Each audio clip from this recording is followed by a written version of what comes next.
29তম অধ্যায়, 30তম অধ্যায়, 31তম অধ্যায়, 32তম অধ্যায় এবং 33তম অধ্যায়, এই পঞ্চ অধ্যায়কে বলা হয় রাস পঞ্চ অধ্যায়, যেটি ভগবানের প্রাণ। আমাদের যেমন দেহে প্রাণ আছে, সবার দেহেতে তোমাদের প্রাণ আছে তো? কি নিশ্চয় আছে। যে পঞ্চ অধ্যায় হচ্ছে ভগবানের প্রাণ, তেমনি আমাদের দেহে সবার প্রাণ আছে। আচ্ছা, আমাদের দেহে কটি প্রাণ আছে? কটি? একটি, দুটি, চারটি? কটি প্রাণ আমাদের দেহে?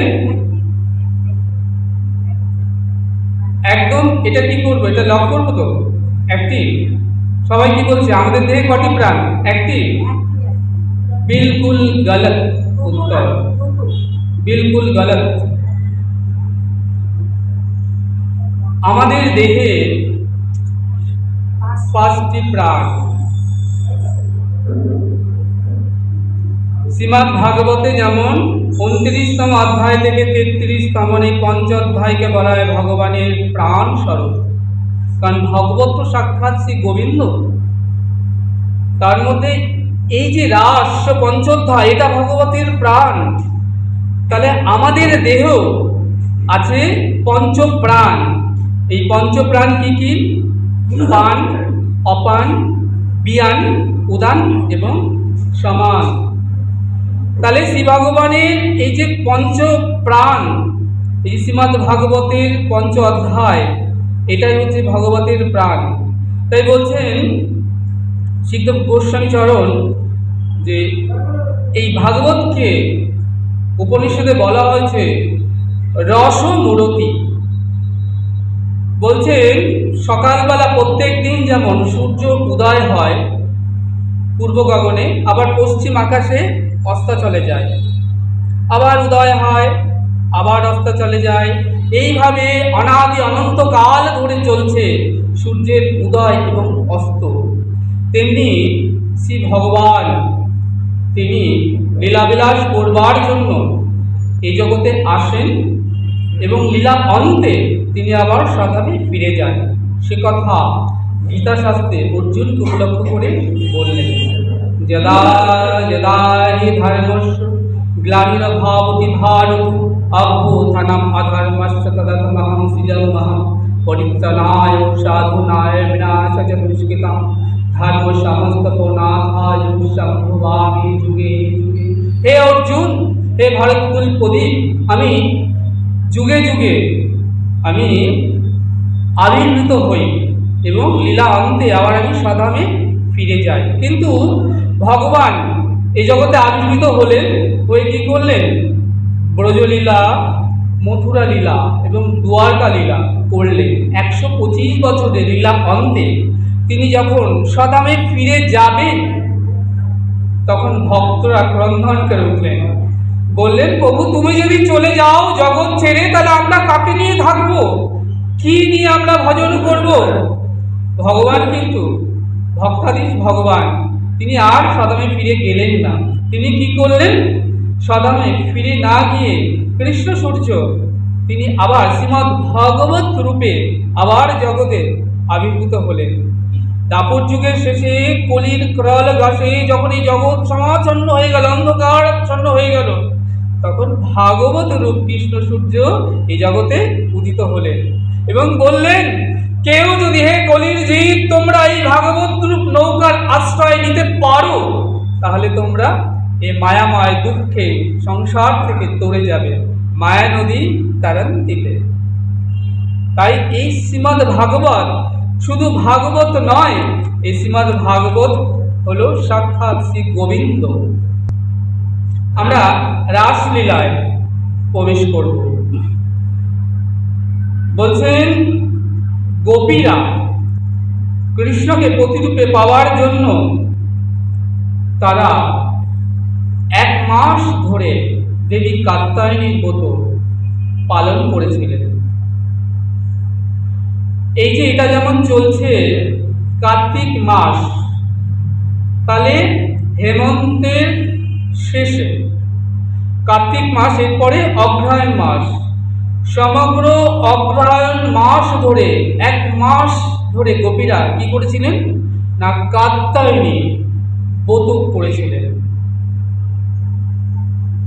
বৃন্দাদেবী গোপীদেরকে বলেছিলেন, হে গোপী, তোমরা যদি দেবী কাত্যায়নীর পূজা করো, ব্রত পালন করো, তাহলে কাত্যায়নীর কৃপায় তোমরা প্রতিরূপে ভগবান শ্রীকৃষ্ণকে লাভ করবে।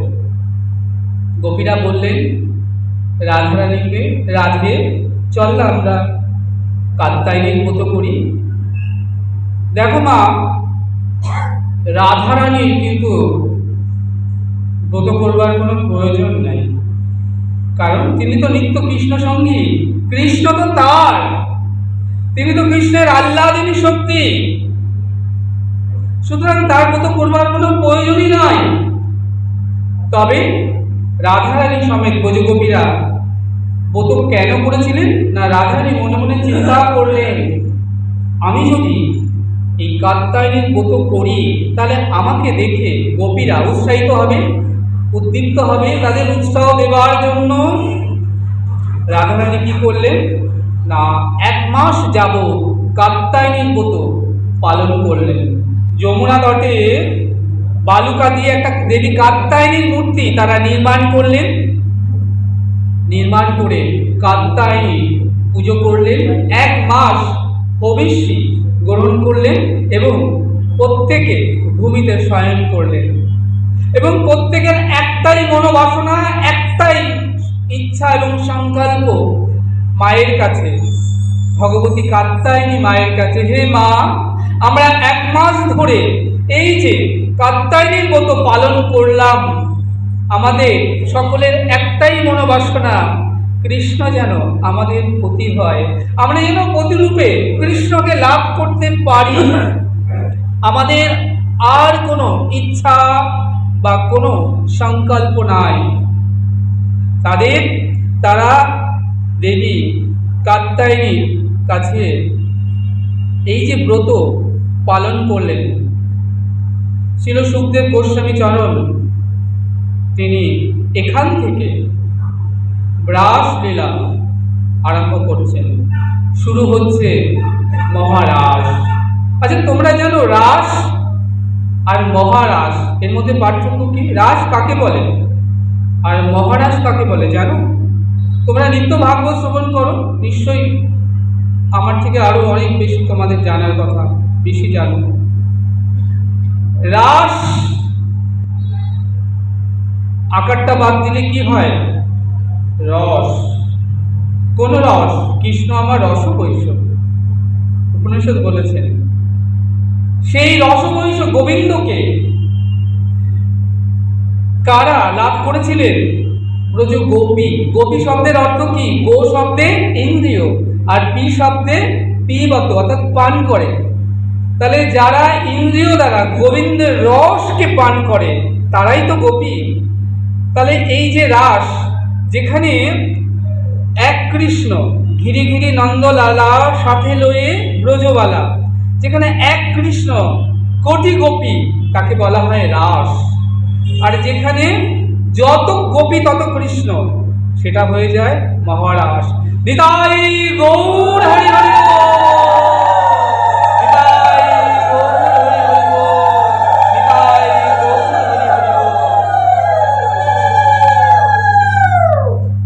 এখান থেকে সুখদেব গোস্বামী শুরু করলেন মহারাসের কথা। কিন্তু তিনি রাস শুরু করতে গিয়ে প্রত্যেককে সাবধান বাণী দিলেন, সকলে সাবধান হয়ে যাও। এখন যে কথা আমরা আস্বাদন করব সেটা হচ্ছে মহারাসের কথা। এই রাসের কথা শুনতে বসে কারুর যদি মনে হয় কৃষ্ণ জগতের সামান্য পুরুষ আর রাধারানী সামান্য নারী কিংবা সামান্য প্রকৃতি, তিনি বললেন তাদের রাসের কথা শোনার কোনো প্রয়োজন নেই, তারা উঠে চলে যেতে পারে। এই অনন্ত ব্রহ্মাণ্ডের অধিপতি আমার Gobinda Krishna is the supreme power of Godhead.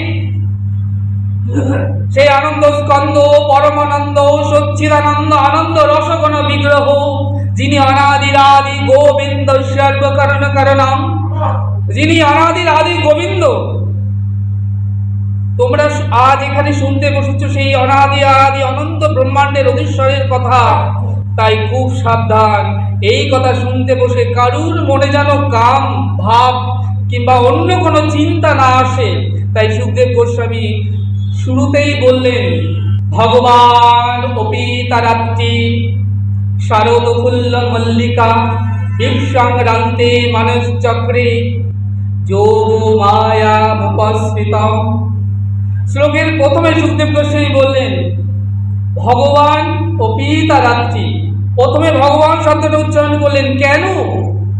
যে শোনো, তোমরা যার কথা শুনতে বসেছ তিনি যে সে কেউ নয়, অনন্ত কোটি ব্রহ্মাণ্ডের অধীশ্বর ভগবান শ্রীকৃষ্ণ। তাই খুব সাবধান হয়ে হরি কথা শুনতে বসবে, রাশির কথা শুনতে বসবে। তাই বললেন ভগবান অপি তারাত্রি শারদ ফুল্ল মল্লিকা বৃক্ষরান্তে মানস চক্রে যোগ মায়া উপস্থিতম। ভগবান যোগমায়াকে আশ্রয় করলেন। যোগমায়া কাকে বলে? যোগ যুক্ত মায়া, যিনি লীলাতে যোগ স্থাপন করেন, তার সঙ্গে ভক্তের সঙ্গে ভগবানের যিনি যোগ মিলন করান, তিনি হলেন যোগ মায়া পূর্ণমাসী। যোগ মায়া সবসময় ভগবানের লীলার সহায়কারিণী। যোগমায়াকে গোবিন্দ বললেন, স্মরণ করলেন। যোগমায়া চলে এলেন, করজোড়ে বলছেন প্রভু এই দাসীর প্রতি আপনার কি আজ্ঞা বলুন। বললেন শোনো হে ভগবতী, আমি যতক্ষণ না চাইব আজকের এই রাত যেন শেষ না হয়, তুমি আজকের রাত্রিকে বিস্তার করে দাও। অমনি যোগমায়া কি করলেন? আজকে রাতটা তিনি বিস্তার করতে লাগলেন।